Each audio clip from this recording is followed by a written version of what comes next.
here to speak to you about marketing because I'm a really bad sharpener, so me teaching you to sharpen is kind of silly. I'm actually afraid to certify. I don't know if I can do it after 30 years. Marketing is very important. It's something that no one wants to do. A lot of you folks come from an environment where you don't normally deal with people, and you're picking a new career. And you need to kind of shake that off, because you're going to get a lot more no's than yeses for a long time. But every no gets you closer to a yes. Those are like old marketing tools. Okay? I'd like to talk to you about, first off, why do you need to be marketing yourself? And the reason why is people don't know who you are, and they see different people all the time. Salons are susceptible to people coming in to sell them everything from jewelry to frozen shrimp. Okay? All kinds of people go in, and, you know, from Bible salesmen to everything else under the sun. And that's why when you go to a door, you'll see no soliciting. You are not a solicitor. You are someone offering a service to the people that work there. So the first thing you do is walk right past that sign. Okay? So many of the shyer folks in this audience will walk away when they see that sign. It does not pertain to you. Okay? Now, what happens though is because so many people come through and sell them everything under the sun, they're very leery to do business with you. So this is an interview. Okay? It's like any other interview. You got to put your best foot forward. So you have to dress professionally. I met a young man the other day sharpening scissors in the area I was sharpening scissors in from another old fellow that had been in the area. He's selling them the business, and he had a t-shirt on that was torn, and I guess it was vintage, okay? And a pair of jeans, and did not look professional at all. I think that's wrong. You need to wear a shirt with a collar. You need to be dressed. Your shoes need to be shined. You know, shiny shoe salesman is a pejorative, but in reality, you're presenting yourself. Okay? So that's the first thing you have to do. The second thing you have to do is you have to be able to stay in the salon more than 15 seconds. So the question isn't, do you need anything sharpened today? Because the first answer is no. And now where do you go? So one of the things that I did in 1979, the first time I went into a salon, a fellow I had learned to sharpen, and I was going to go out and sharpen, okay, as a lark, because I owned a business at the time, and I just was interested in seeing if anyone would even talk to me. But a fellow named Jack Floridis worked for another company, and he gave me a board similar to this with 10 shears on it. And he gave me some backup shears and said, look, next week just bring it back to me and, you know, don't worry about it. When I walked in the door and I introduced myself, I opened up this little flap and I said, I'm Joe and I'm a sharpener and I also sell shears. And all of a sudden now people are going, ooh, shiny. Okay, so you now have a minute instead of 15 seconds. Okay, the next thing that you're going to talk to them about sharpening and how can I help you? Well, I don't know. I need my shears sharpened, but I'm not sure if I need them sharpened. I don't know if they're okay. Well, you could be really nice and you could carry a little bottle, a spray bottle of water and a tissue, and you could show them how to do that. Okay, I never bring my own bottle or tissue in the salon. What I do is I say, well, I can test that for you. You need to go get me a nose tissue. And I actually go like that, okay? You need to get me a nose tissue and a spray bottle. Everybody has a spray bottle on their station, okay? So now they're out hunting around. Meantime, Mary's done with her haircut. She comes over to look at the shears. I'm still here, okay? I haven't walked out the door yet. And no one said no yet. Okay. Girl brings over the tissue, and I always have trouble for some reason. I do it all day in my van. I can peel them apart 1, 2, 3, but when I'm in front of an audience, I get flustered or whatever, and then it's just not working. But you peel it apart, and you wet it, and you cut it, and if it cuts, you say, oh, these are fine. They're good. Oh, you want to test mine? Oh, okay. I'm still there. Okay? If no one needs anything sharpened because everything is tested out really well, by the way, that never happens. Okay? They might say to you, well, you know, I don't have the money right now, whatever. Okay, well, you know, I'll be back. Now, remember I told you that people don't buy from you right away because they have people soliciting them all the time, okay? So what you have to do is you have to get them to know you faster than they want to. So you hand them a business card when you walk in the door, and this business card is blue. I used to send out a postcard, and that postcard would look just like this business card. Okay, because that's called brand recognition and branding and all that good stuff.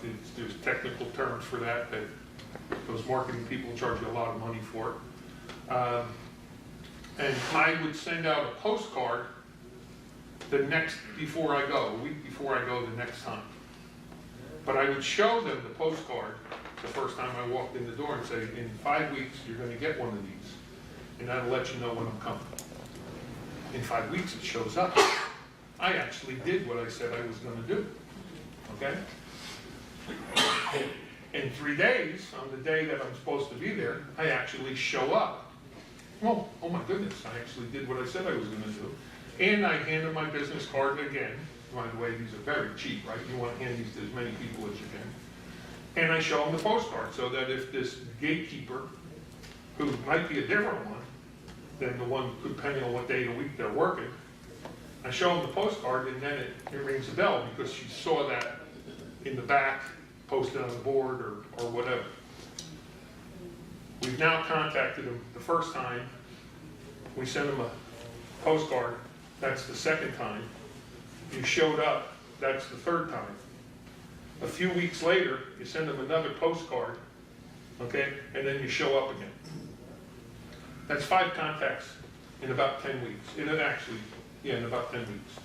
Because in the beginning, how many people are new starting routes and what have you? Okay? So you're not going to be real busy, so you have to establish these routes over time. Okay? The goal is to get the people to actually call you and make an appointment. On the back of my card, I charge $30. I'm reasonable. Okay? Other people charge more, other people charge less. But if they do 3 or more, I charge $25. That's to induce them to make an appointment.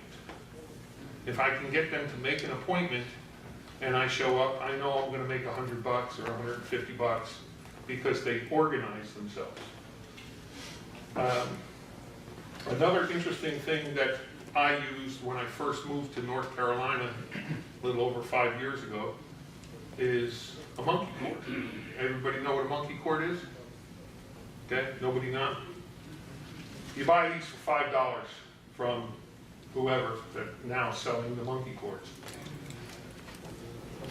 When I first showed up, I'm a very experienced sharpener in a completely new area that no one knew me. It's an interesting concept. Okay? I have the confidence to walk in the door, but still people aren't going to give me their stuff because they don't have any confidence in me. So what ended up happening was I would throw a couple of these out, North Carolina blue, by the way, so that, you know, it helps. And someone would buy one for $10. Well, I got lunch money for openers, but I'd show them how to put it on.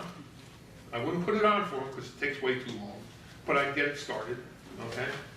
And I'm still in the shop, okay? Well, these work.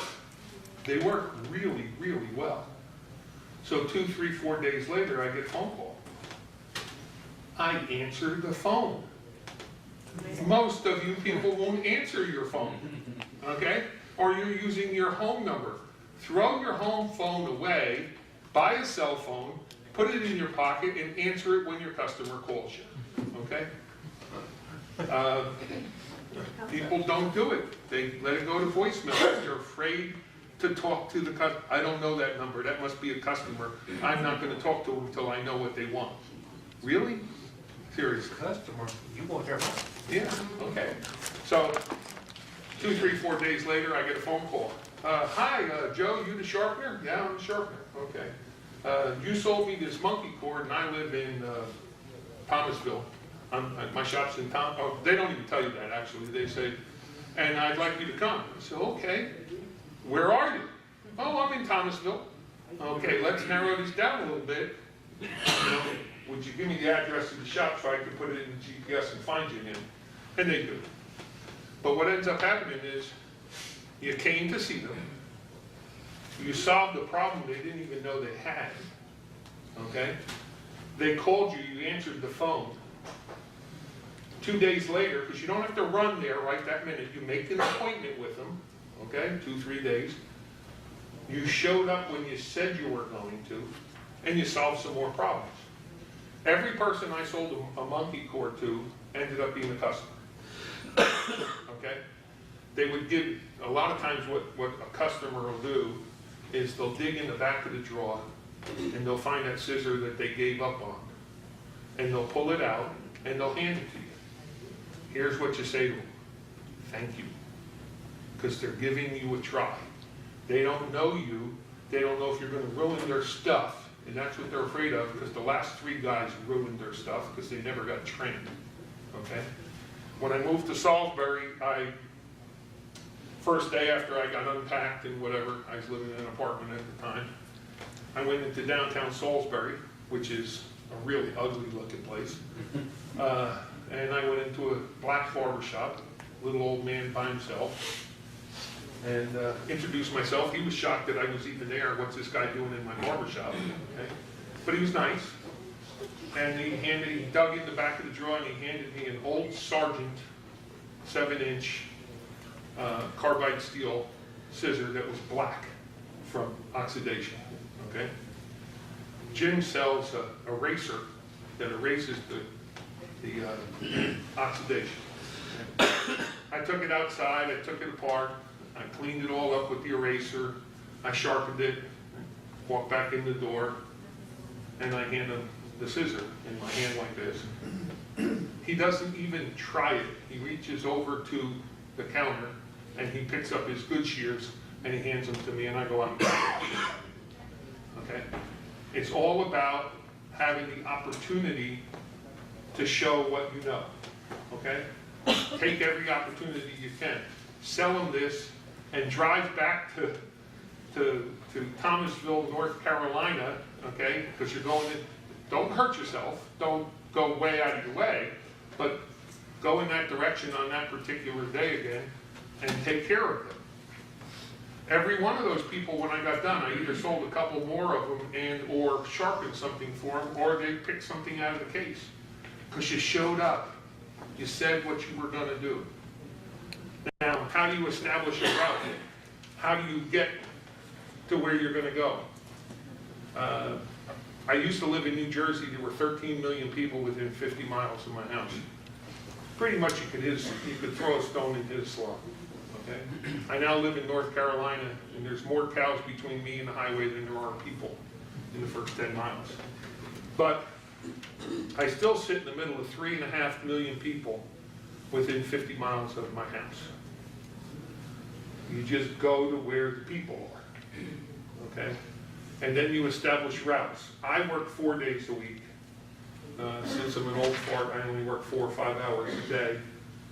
So I drive out and I get to somewhere around 10, 10:30, and when Russ Limbaugh says he's off the air, I go home.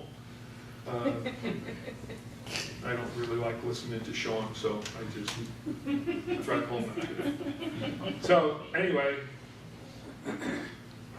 my best example is a place like Greensboro, North Carolina, 600,000 people, okay, 2,000 shops. You pick an area, you call it the area. South Elm Street is the hippy-dippy neighborhood of Greensboro, North Carolina. There's all kinds of salons right in that area. That's one route. It's that day. In New Jersey, we have a road called, think about this, Passaic Avenue. Goes from town to town to town to town. It's the old highway, okay? Now you have the new highways. You could make 5 routes on Passaic Avenue, depending on where you started from. But typically, anytime you go to an area, especially in a rural area, you'll go to a crossroads of some kind, and there'll be 2 or 3 salons, a barber shop, maybe 2, and a dog groomer. Because they're nowhere else. They have to go to where the people are gonna come to. So it's not like you're out in the middle of nowhere, and don't get me wrong, Miss B still has her place in the basement, out in the middle of a cornfield someplace, okay, in North Carolina. But the vast majority of the shops in the, I call them hamlets, okay? The crossroads, that's where you'll find them. So that becomes either a route for the day or half of a route for the day, and you're gonna go to this one in the morning and that one in the afternoon. But you establish those so that every 10 weeks, once you've established them, you're going back to the same place. Now the other part of that is, don't go to the same place on the same day, okay? Most stylists don't work full-time because they're afraid to make the money. They make the amount of money they need to make to pay their bills, and then they spend the rest of the time at home, okay? That's typical for most people. Sharpeners do the same thing. I made $300 today and it's 11:30, I'm going home. Okay, and that doesn't work. Why don't you just work till 4:30 like you used to, okay? But if you, if you go every Tuesday, you're only gonna meet the people that are working a chair on Tuesday. So what you do is, you set up your routes and you skip a day. So it's Tuesday this route, route 1 is a Tuesday, and the next time you do route 1, it's a Wednesday. The next time you do route 1, it's a Thursday, and so on. And you'll meet a lot more people that way. Now, what do you want to communicate to the people that are in the salon while you're there? I don't want to tell you how crazy it is in North Carolina. I call them very provincial, okay? And they are very nice people who think they're disturbing you by calling and asking for an appointment. Yet they earn their living making appointments. So you have to train them that thank you for making an appointment with me. Okay, every time a customer calls to tell me I have a problem and I need something fixed, I thank them for calling me.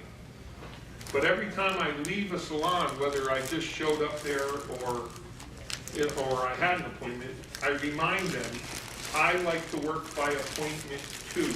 Please call me if you need something. I come to Charlotte twice a week. I come to Greensboro once a week.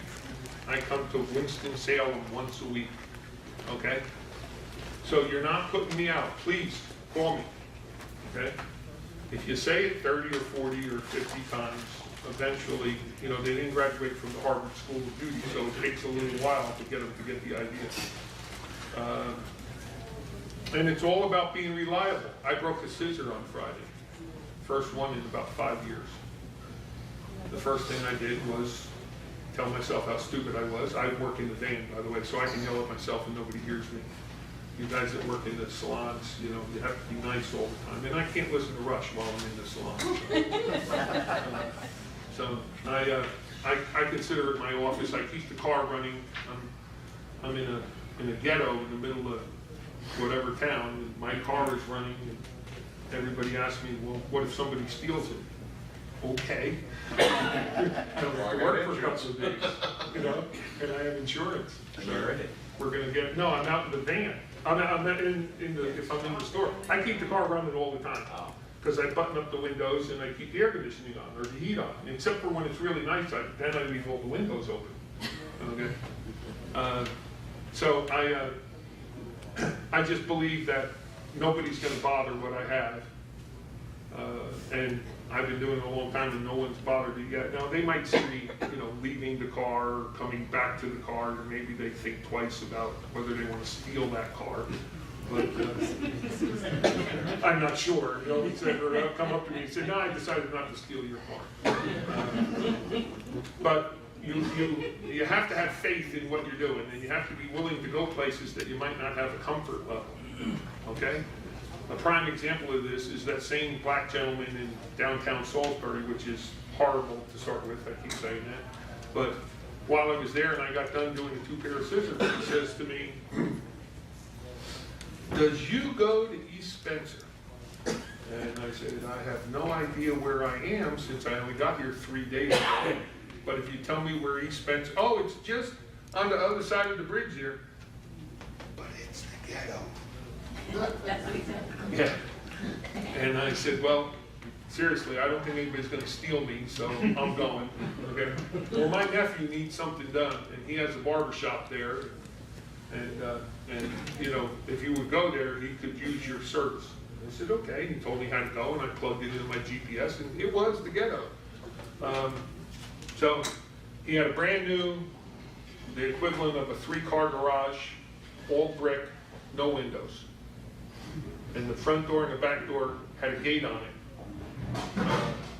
So yeah, it was a bad neighborhood. But when you opened the door and you walked inside, it had a hardwood cherry floor and mirrored and beautiful. Okay?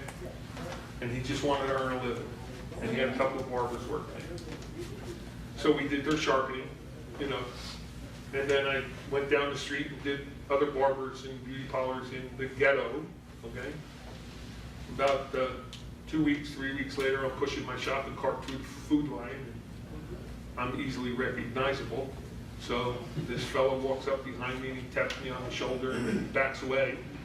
Well, he did. He was very respectful. He was very nice, And because I said these people from North Carolina are very nice. Okay, a person in New Jersey would just walk up to you and hit you and say, hey, are you Joe? Then I turn around and he says, is you from New Jersey?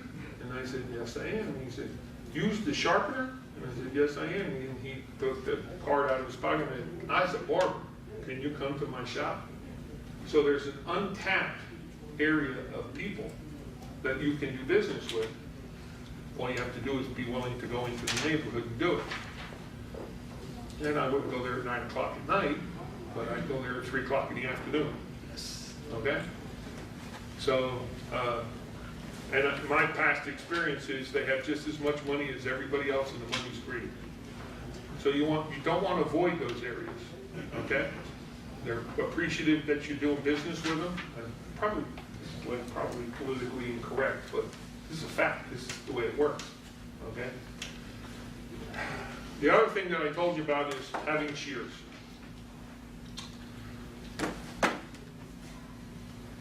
Sharpening is the cheapest thing you can make $100,000 a year at if you actually work at it. Costs virtually nothing. Tell me what business you can start, especially a brick and mortar business, that doesn't cost you between $50,000 and $100,000 just to set up the store. Okay? You can't set a salon up for less than $50,000. You go rent a place, you put in the stuff that you need, it's 50 grand for 4 or 5 chairs and stations and what have you. Depends on where you are. It's more than that. Well, I'm trying to be, I don't want to shock anybody, okay? Yes, it's a lot more than that. Yeah. About 150. Yeah. Then you need If you want to make money. Yeah. 50, you won't make any money. If you do what I do, I use a minivan. Okay, now, if I can get in and out of a minivan and sharpen scissors in the back, anybody can get in and out of a minivan. Okay? So, don't tell me you don't have enough room. You can do anything. Okay? I weigh 428 pounds and I get in and out of a minivan. I don't do it often. I'm tired at the end of the day, but I do it. That's one reason I like him so much. He makes me look small. But you have 2 choices. You can sharpen inside the salon. In my case, picking up all that crap and carrying it inside to do one scissor ain't gonna happen. Plus, I have a tendency to hit shears with a hammer, and that really scares the crap out of the customer, okay? Because I'll use the back of one of my screwdrivers and tap the handle to bang the handle. I told you last Friday I broke one, right? Yeah. But the other option is to set up a little minivan. The last minivan I bought cost $3,500 because I don't buy a new one. Okay, you don't need a new one. Inverter, changing everything over, less than $1,000. Okay, you can look at my minivan if you want. In 1990 something, I had a box built that attaches to the seat brackets of the middle seat. Okay, so it's very secure. I paid almost $2,000 to have it made because I really thought I was going to have it made and have something safe that all you guys would want to buy. None of you bought it. But it's a very good way to make a little work table that's secure, because the one thing about having stuff in your van is, have you ever seen the commercial or the insurance film where the guy slams on the brakes and, you know, plows into the back of another car and something on the back deck of the car flies through the air and hits him in the back of the head and kills him? Okay? You have screwdrivers, the machines, they all have to be, if you're going to use them in the van, they have to be bolted down. Okay? Simple to do. You just drill holes in the whatever table you make and you put it where you want it, and I leave mine slightly loose so I can swivel it around if I have to. Lots of guys have a lazy Susan table, and they have different machines, and then they just swing it around to the one that they want. There's lots of ways of doing it. But if you're going to work in the van, secure the van of all of the stuff, because somebody's going to get hurt. And secure the table, because when you have that crash, you want that table to stay where it is. You don't want it to get pushed into you, okay? Because, you know, there's not a lot of room. There's less room again for me than you, but there's not a lot of room. So those are important things. But back to what I was trying to say, if you bought a van, you outfitted the van, you're in for $5,000, okay? You bought a couple of machines, you got yourself trained, you're in for $5,000 or less with what some of the stuff costs. How come you don't buy scissors? How come you walk into a place and you don't have anything to sell? Okay? If you want to make $100,000 in gross sales so that you can profit $50,000, sounds like a lot. That's $1,000 a week in profit on a keystone sale. Okay, if you sell a $200 scissor, you make $100. Sell a $500 scissor, you make $250. $1,000 a week. What do you sell? 4, 5, 6 years a week. Okay, but you can't do it showing them 5. You can't do it showing them 10. You need to have enough of a selection that you have something that they want to buy. And the other problem is, okay, so how much does that cost? How about $10,000? If you spend $10,000 on scissors at the wholesale price, how many pairs of scissors do you have? 100? 200? I have shears that I sell for $27.50 to you. I got 13 different ones. That's 13 different shears that you can show and have one to show and one to sell for $700. Okay? And everybody that sells shears has things similar to that, right up to paying $400, $500, $600 for a pair of shears. I used to sell mushrooms and mesclun salad, high-end produce, raspberries from Chile in February, okay? People paid me a lot of money for that stuff. But it went bad in 3 days, in 5 days, and if the refrigerator went off, I lost everything, okay? These things are made out of steel, okay? They don't go bad. There's no reason for you not to have $10,000 worth of inventory, okay? If you have $2,000 worth of inventory, you'll sell one scissor a month. If you have $10,000 worth of inventory and you introduce it to your customer, because it doesn't do any good to buy $10,000 worth of stuff and leave it in the van and wait for somebody to ask you if you can sell them a scissor, because that's the other half of this. You have to ask for the sale. Here's how I do it. And this is only one way. All my shears have ribbons on. Okay? This is what I lay out, because this is what I own. And I give them a chart that shows the color of the shear, the ribbon, and how much it costs. Ask about our payment plan, because if you take credit cards, and if you don't take credit cards, start taking credit cards, because you just lost 50% of your sales if you don't. And as they were talking about before, the magic little cube, okay, which is the bane of our society, since in about 5 years we're not going to have any cash. I remember when all I went home with was this. Now I go home with this and have to look on the computer to see what I made.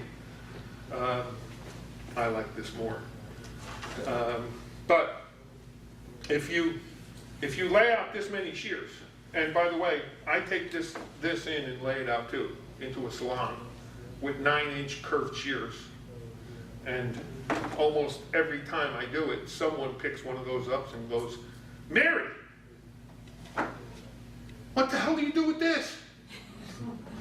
Okay? Well, guess what Mary just did? She walked over to look. Okay? So you need a hook.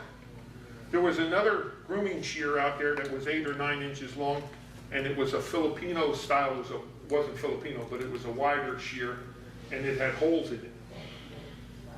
Used to put that right in the middle of my scissor case. Because why does it have holes? Ask me a question. Let me spend another 90 seconds in your shop. Okay?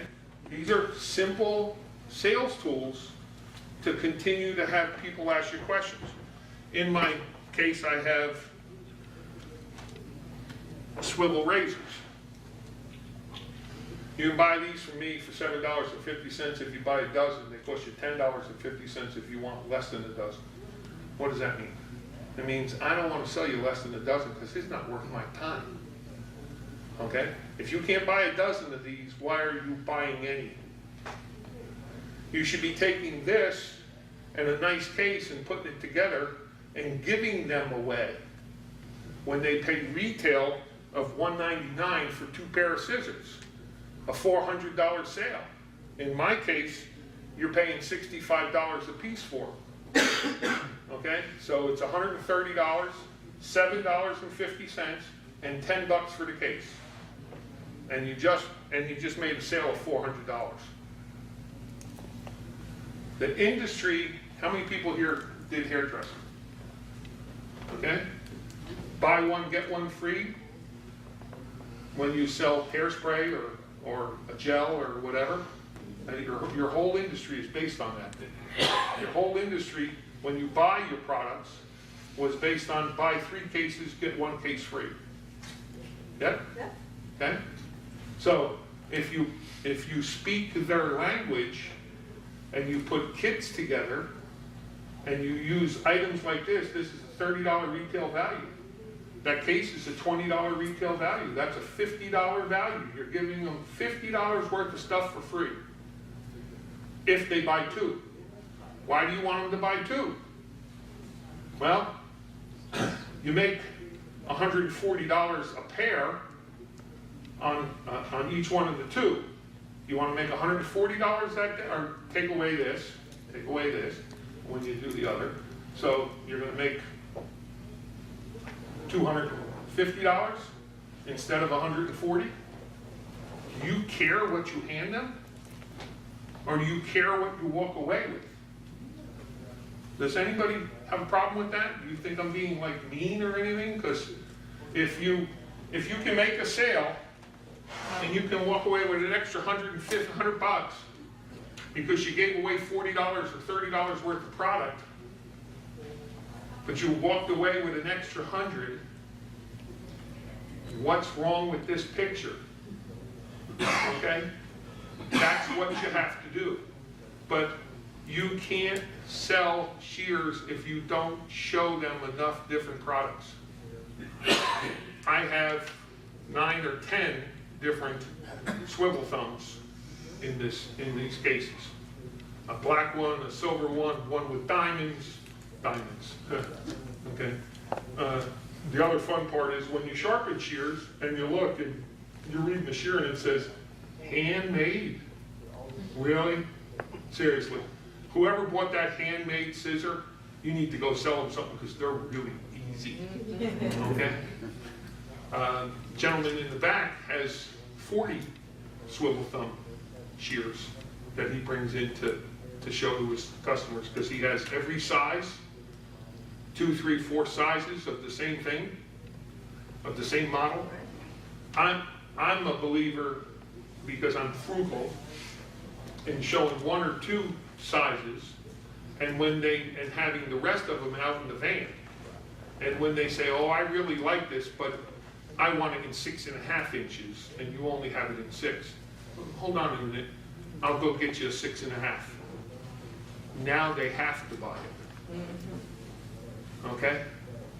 So that's a way of not bringing in, okay? You only have so much room. I like these cases. I sell these cases, by the way. This bigger case, I sell that for $70 if you'd like to buy one. But the thing I like about it most is it has 3 trays. So you can take a tray and you can hand it to somebody and say, here, go play. Now, I've already met 2 people in the audience here who've told me, well, what if they steal them? I've lost 2 pair in 20 years. 20 years, I've lost 2 pair. You know how many pair I've sold? Okay? If you don't put them in their hands, they can't buy them. They won't buy them. They can go to Centrix, the Centrix Salon Supply, okay, or to the dog grooming supply places on the internet, but they can't touch them, they can't feel them. They have to buy the same thing every time because they don't know what the other thing feels like. If I walk into a salon and I lay this stuff out and people know me, the people that know me, and they look in the mirror and they see me, and they go, they're cutting, and they go, and I look at it, and it's a 7-inch, and it's an offset. I reach into my box, I find a 7-inch that's an offset, and I hold it up in the air like this and show it to her. We're not talking to each other, okay? I just show it to her, and she goes, okay. And I walk over and say, oh, I'm sorry to disturb you here. Why don't you use this while I fix yours? Guess what? It works really, really good. The one she gave me didn't. It doesn't work at all. That's why she gave it to me. She's pissed that her scissor doesn't work. I go out and sharpen it for her. When I come back, it's sitting with the receptionist, and the receptionist says, she wants one of these. Okay, because she's still taking care of her customer, okay, because now she's done cutting and whatever. And I go out and get her one, and we exchange money, and we're done. Okay? If I didn't hand it to her, that wouldn't happen. You buy that? You guys understand this? Okay? If you don't put them in their hands, I call it a test drive. Okay? You let them test drive the scissor. Now, when I sell a scissor, I give people 2 warranties. I give them 3 warranties. The one warranty is if anything bad happens to it, I fix it for free, okay, or replace it. They're forged, guys. This is forged steel. They'd have to run over it with a Buick for me not to be able to fix it. So the 2 real warranties are, the first one is you have 14-day trial. If you don't like the scissor, for the first 14 days, your customer doesn't like the scissor, your customer, not my customer. Remember, you're the retailer, okay? So he ain't my customer, okay? Or she ain't a customer. If they don't like the scissor within the first 14 days, you'll replace it with another scissor, but you won't give them their money back. And the reason why you won't give them their money back is because Joe at Proline won't return the scissor because he's a son of a bitch. Please make me the son of a bitch and you be the nice person. Okay? I give you that opportunity. You tell him it's the wholesaler's fault. He won't take the scissor back. But this is a $149 scissor.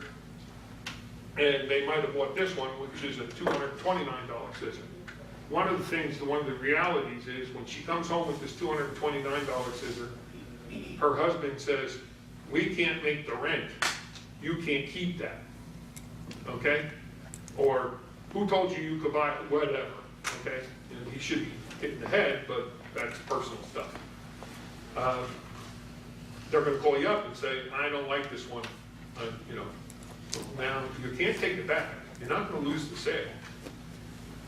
You give her this one for $149, and then you tell her, I'm not allowed to give you your money back, but you're a really nice person, and I don't care what Joe says, I'm gonna make the trade in my place. Well, you paid $70 for this, and you paid $55 for this. So, you made a little bit difference there. This is $149, you didn't lose any money, is what I'm basically trying to tell you. You're gonna spray a little alcohol on this and clean it up and make sure it's good and put it back in your case. Now, if she did anything to it, it has a chip or a nick or whatever, then you have to be a big boy and tell her you did something wrong to the shear and I'll prorate it or I'll do whatever. But please use me as the reason why, even though I'm such a jerk, you're gonna give her money back or the difference back. And now you made a friend. The other warranty is the oops warranty. Oops, I dropped it. Okay? What ends up happening is people turn around and they're not, it's called muscle memory. This handle is different than this handle. I used to be a basketball player. I know a lot about muscle memory, you know. It actually almost cost me my marriage the first night after the wedding because she tapped me in the morning while I was sleeping and muscle memory kicked in and I rolled her over. So, but muscle memory, they're used to picking something up and now the thumb holds in a different place and they fumble with it and it falls on the ground. Okay? That's going to happen in the first 2 or 3 weeks. And a scissor could fall on the ground a half a dozen times and nothing happens to it, but eventually they're going to get unlucky and they're going to nick it. You'll fix it for free in the first 30 days. And the reason why you'll fix it for free is because, oops, I dropped it. I admit I made a mistake, okay? And now you have an opportunity to go back to that shop, assuming you're doing a local thing now. If you're doing something where it's mail order or whatever, you have them ship it to you, okay? And you fix it and you charge them $9.95 to ship it back to them, but you fix it for free. Okay? But the reason why I created the oops warranty is for many years, I'd sell somebody a scissor, and I know the scissor's perfect because I test it before I give it to them. Every scissor I sell to you, I test before I give it to you, before I ship it to you. So, you sell them a scissor, and 5 days, 10 days, 12 days later, they call you up and they say, oh, this has got a hitch in it, there's something wrong, it's not working right. You sold it to me that way. Please don't tell me that. I really don't like getting PO'd. So don't tell me I sold you a bad product. So my easiest answer is to make fun of it and call it the oops warranty. Just tell me you dropped it and I'll come and do it for free. You make lots more money making people happy than you do pissing them off. Okay? But if you can, the most logical way to do it in this technology is to, in this time frame in our world, is to, as you go through these salons, you ask the stylist, not the gatekeeper. Right. Okay? Not the owner of the salon, the individual stylist. You ask them for to text whatever you're going to set up. If you have the capacity to set up your own list, God bless you. Okay? I need a 12-year-old to do that for me. I can't do it. Okay? That's why I hired Text 180, but I did a bad job. Okay? And I just gave up on it because I really don't care anymore. Okay? But then what you would do is 2 or 3 days Before you're headed out. you broadcast text to that route Okay. that you're coming. Either one of those two things, what happens is Mary's not going to be there on Wednesday, the day you're going to come. But she knows you're coming. She knows she's coming, so she leaves them with her friend, because she knows you and she trusts you. Okay? So you pick up that many more shears to do. And if she's willing to leave them for you, and Mary's not your customer, Mary's willing to do business with you too, Right. okay? So that notification, however you do it, the telephone is the worst way to do it. Because you're talking to the gatekeeper. Right. And she's a minimum wage person that thinks she's really important and really pretty. Okay? So she does not pass along 99% of what you do. Right. Okay? Can I make a suggestion on how we get those phone numbers? There's an app you can download. I think it costs a little bit, maybe like $5, $10. To download to your phone or your tablet. And they put, and I tell them, I said, this is to put you on my email newsletter list. And you can have whatever category things, you know, so I ask for their phone number. But you can have up at the top saying, now this is also gives me permission to text you. So you could get, and then it's on, because they're typing it in on your phone or your tablet, you don't have to recopy it and write it. And you get it down. right. Yeah, you get it right. What is the app? Plus the phone. I'll have to look up that on the phone. I but think I said a few it's- minutes ago, if you want to know how to do it technically, talk to Bonnie. Okay? Right? So I'm telling you the truth, aren't I? And that's why, and I brought Jane because she knows more than me. She'll be here tomorrow. She knows more about these things. But I think there's some free programs for doing the texting. I haven't really got any texting. Honey, anything that's I do for a free lot. is not worth buying. I do a lot with email. You know? Anything for free is not worth Yeah. buying. Well, that Okay? Because they're doing something. They're selling something to somebody that's true. that from the information that you're giving them, and you don't want to do that with your customer. Your customer starts getting stuff right after they gave you their information That's true. from some other Tom, Dick, and Harry, and then you've got a very unhappy customer. Yes, very good.